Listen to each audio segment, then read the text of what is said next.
Last video में हमने share किया आपको कि किस तरीके से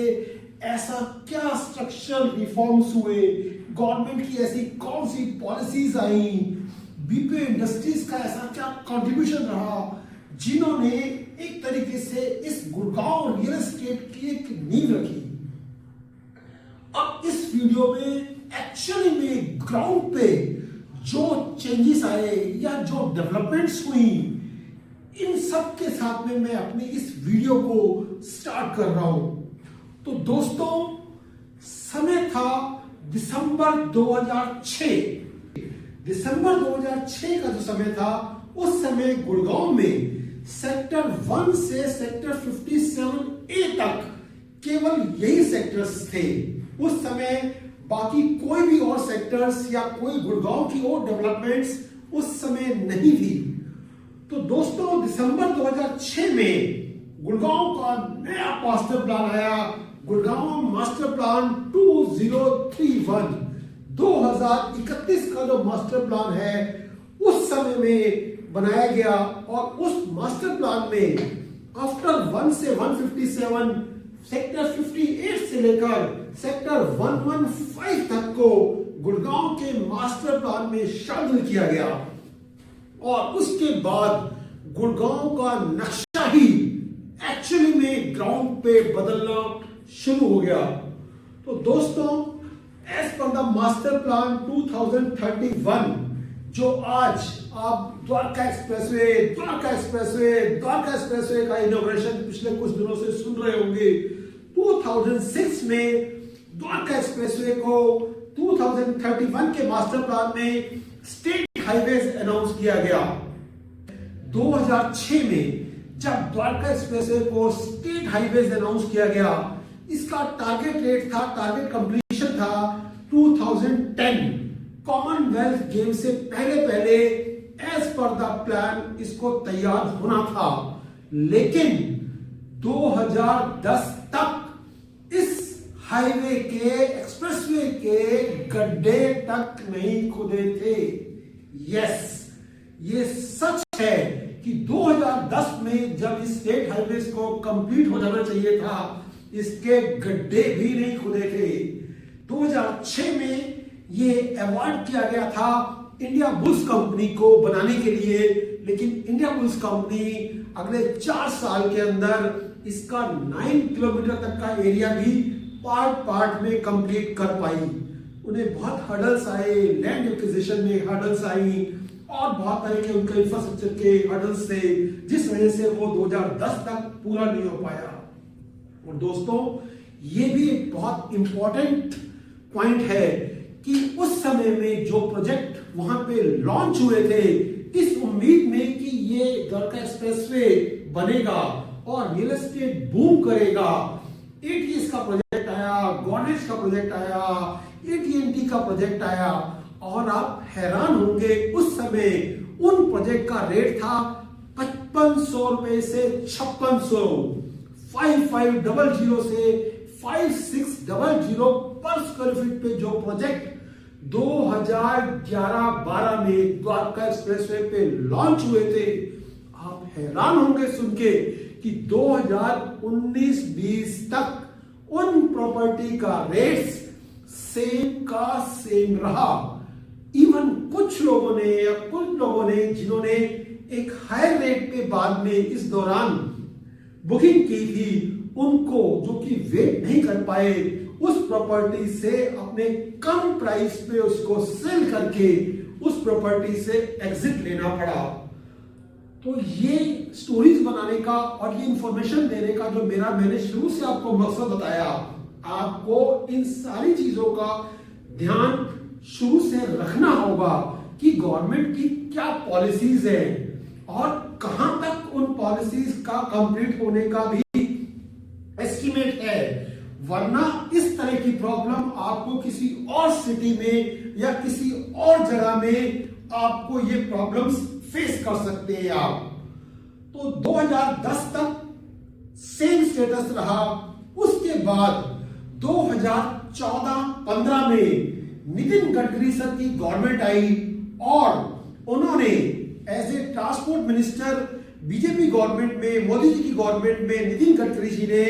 इन सारे स्टेट हाईवेज को 4 नेशनल हाईवेज अनाउंस किए गए। NH48 जो पहले NH8 था उसको NH48 में किया गया, NH236, NH248A, ये सभी 4 हाईवेज, एक नॉर्दर्न पेरिफेरी रोड जो पहले द्वारका एक्सप्रेसवे जिसके नाम से जाना जाता था, दूसरा आपके NPR से लेकर वाटिका चौक सोना रोड तक SPR, ये सेकंड हाईवे था। थर्ड जो NH8 जो कि धोला कुआं से स्टार्ट होता था और जयपुर तक जाता है, उसका नाम चेंज किया गया NH48। और चौथा सोना रोड पे एलिवेटेड कॉरिडोर बनाते हुए मुंबई एक्सप्रेसवे अनाउंस किया गया। तो ये 4 हाईवेज जब 2014-15 में अनाउंस किए गए, इन्होंने गुड़गांव का नक्शा ही बदल के रख दिया। गुड़गांव के अंदर इंफ्रास्ट्रक्चर का एक ऐसा बूम आया कि आज जो आप गुड़गांव के प्राइस देख रहे हैं या जो लैंड के प्राइस देख रहे हैं, इनके अंदर इस प्लान का कंट्रीब्यूशन बहुत ज्यादा था। दोस्तों, मेरी लास्ट वीडियो में जो आपने एक लाइन सुनी थी,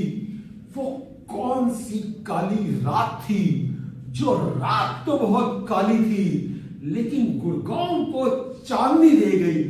आप लोगों ने मेरी इस वीडियो को बहुत अप्रिशिएट किया, पहले तो आप लोगों का बहुत बहुत शुक्रिया। दोस्तों, वो काली रात थी 7 दिसंबर 2015। यस, 7 दिसंबर 2015 वो एक ऐसी रात थी जहां पूरा का पूरा हाईवे NH48 जाम हो गया और ऐसा भारी जाम लगा कि उस जाम में हमारे VVIPs श्री नितिन गडकरी जी जो कि ट्रेवल कर रहे थे गुड़गांव से एक सोशल फंक्शन अटेंड करके, वो दिल्ली अपने घर की तरफ जा रहे थे, वो राजौरी फ्लाईओवर के ऊपर 2 घंटे गाड़ी में फंसे रहे, जाम में फंसे रहे। जबकि आप जानते हैं कि जब कोई VVIP ट्रेवल करता है तो सारा रूट क्लियर किया जाता है, बट उस समय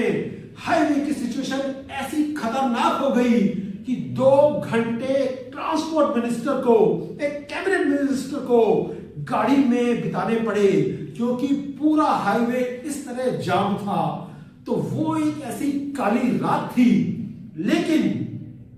मंडे नाइट की वो रात थी 7 दिसंबर, और 8 दिसंबर मॉर्निंग यानी कि ट्यूसडे को पूरी की पूरी मीटिंग्स बुला ली गई, सारे ऑफिसर्स को बुला लिया गया। उस समय में दिल्ली के अंदर आपकी गवर्नमेंट थी, केजरीवाल जी की गवर्नमेंट थी, मिस्टर जैन जो वहां के ट्रांसपोर्ट मिनिस्टर थे, सभी लोगों को उस समय में बुलाया गया और एक हाई लेवल मीटिंग की गई कि हमें 15 दिन के अंदर अंदर एक ऐसी पॉलिसी बनानी है कि गुड़गांव में और दिल्ली के इस हाईवे पे आगे फ्यूचर में कभी भी इस तरह का जाम नहीं लगे। पूरा का पूरा रूट जो है वो ट्रैफिक से कंजेशन फ्री होना चाहिए और कभी भी इस तरह की दोबारा से ये इस तरह का समय जिंदगी में भी आगे फ्यूचर में ना आए। 15 डेज के अंदर अंदर गवर्नमेंट ने वो पॉलिसीज बनाई, काफी सारे अंडरपासेस को प्रपोज किया और इस इंफ्रास्ट्रक्चर को, पूरे हाईवे को इस तरह से क्लियर किया गया। बहुत सारे अंडरपासेस उसके बाद बनाए गए सो दैट कि गुड़गांव में उस तरह का जाम कभी ना लगे। इसलिए मैंने डिस्क्राइब किया कि वो रात तो बहुत काली थी जहां 2 घंटे मिस्टर नितिन गडकरी जी को भी रोड के ऊपर ट्रैफिक के अंदर स्टक होना पड़ा, लेकिन वो गुड़गांव को एक ऐसी चांदनी दे गई। दोस्तों, केवल वही एक ऐसी रात नहीं थी, उसके बाद एक रात और आई 27 दिसंबर 2017 को भी बहुत हैवी रेन गुड़गांव में हुई और फिर दोबारा एक बार हाईवे पूरी तरह से जाम हो गया। ऐसा जाम लगा, छोटे छोटे बच्चे जो गाड़ियों में थे, जो ट्रेवल कर रहे थे, उनको पूरी पूरी रात उन फैमिलीज को रोड पे, गाड़ी में, नेशनल हाईवे पे खड़े खड़े बितानी पड़ी। यहां तक कि लोगों ने अपने घर से दूध ला लाके उन छोटे बच्चों के लिए जो फैमिली स्टक हो गई थी, वो दूध की सर्विसेज या एक खाने की सर्विसेज भी वहां पे प्रोवाइड की और लोग कई लोग तो अपनी गाड़ियां हाईवे पे छोड़ के लॉक करके, जिनके घर गुड़गांव में आसपास थे, वो पैदल ही वहां से निकल गए। तो वो एक ऐसी और रात थी, लेकिन यस, उन 2 रातों का जो पेन पब्लिक ने सहा, आप लोगों ने सहा, उनकी एक तरीके से मैं कह सकता हूं कि जो दर्द था, बट उस दर्द ने गुड़गांव को फ्यूचर में आगे बाकी जो डेवलपमेंट्स में जो कंट्रीब्यूशन किया, आज आप गुड़गांव को जो कंप्लीटली आप एक ऐसी डेवलप सिटी के अकॉर्डिंग देख रहे हो, उन दोनों रातों का कंट्रीब्यूशन बहुत ज्यादा है। दोस्तों, जब जैसा मैंने स्टार्टिंग में बताया कि लगभग 2002 में मैं गुड़गांव में शिफ्ट हुआ था दिल्ली से, उस समय मैं गोल्फ कोर्स रोड पे जो सेक्टर्स हैं 27, 28, 42, 43, तो नॉर्मली मुझे प्रॉपर्टी की नॉलेज का एक कह सकते हैं कि पहले से एक ऐसा जुनून था। तो मैं इन सेक्टर्स में घूमता था, क्या रेट्स चल रहे हैं, क्या चीजें हैं। आप हैरान होंगे, 2002 में इनफैक्ट अप्रैल 2003 तक जो हुडा के सेक्टर्स हैं, जहां हुडा गवर्नमेंट्स अपने प्लॉट्स को निकालती है, उन प्लॉट्स को जिन लोगों की बुकिंग्स में वो प्लॉट निकले, अगर वो उसको रीसेल भी करते थे, उनका प्रीमियम हार्डली 5,000, 10,000 या बहुत अच्छी लोकेशन है तो 50,000 या 1 लाख, यानी कि जो गवर्नमेंट का बुकिंग रेट है, शायद बहुत कम लोग जानते होंगे, गवर्नमेंट का बुकिंग रेट है 4 लाख रुपए में, यानी कि 4,000 रुपए पर स्क्वायर यार्ड के अंदर आपको गवर्नमेंट एक प्लॉट देती है, यानी कि 100 गज का प्लॉट 4 लाख में आपको मिलता है। और 4 लाख का जो प्लॉट है उसकी पेमेंट भी आपको 6 इंस्टॉलमेंट में देनी होती है। 25% आपको पहले, बाकी 6 मंथ्स की इंस्टॉलमेंट में। तो उस समय यानी कि 2002 या इवन इनफैक्ट 2003 अप्रैल तक भी अगर कोई व्यक्ति को प्लॉट परचेस करना होता था हुडा को, तो हार्डली उसको 1 लाख रुपया जो 25% बुकिंग में जिसका ओनर है उसने पे किया हुआ है, और हार्डली 50,000, 1 लाख, बहुत अच्छी अगर लोकेशन है, अगर मैं गोल्फ कोर्स रोड की बात करूं तो आपको 1.5 से 2 लाख रुपए तक साथ में एक्स्ट्रा प्रीमियम पे करके आपको वो प्लॉट मिल जाता था। और दोस्तों, आज उन प्लॉट्स के या उस प्रॉपर्टी के क्या रेट्स हैं, वो मैं अपनी नेक्स्ट वीडियो में सेक्टर टू सेक्टर, कब वो सेक्टर लॉन्च हुए, कब लोगों ने किस रेट पर वो बुकिंग की, किस फेस में क्या डेवलपमेंट आई, और आने वाले समय में भी किस फेस में कौन कौन सी ऐसी चीजें हुई जिसकी वजह से कुछ टाइम तक रेट स्टैग्नेंट हुए, सो दैट कि आप बारीकी से इन सारे रीजंस को, इन सारी डेवलपमेंट्स को, और डेवलपमेंट्स कब रुकती हैं या रेट कब रुकते हैं, आप अच्छे तरीके से समझ पाएं और अपनी इन्वेस्टमेंट का डिसीजन अपने तरीके से बना पाएं। इसके अलावा आप सभी जानते हैं कि रियल एस्टेट के अंदर जो एक गुड़गांव को इवन हम कहते हैं कि गुड़गांव का दूसरा नाम या डीएलएफ का दूसरा नाम भी गुड़गांव है, या गुड़गांव का दूसरा नाम डीएलएफ है। तो डीएलएफ का कंट्रीब्यूशन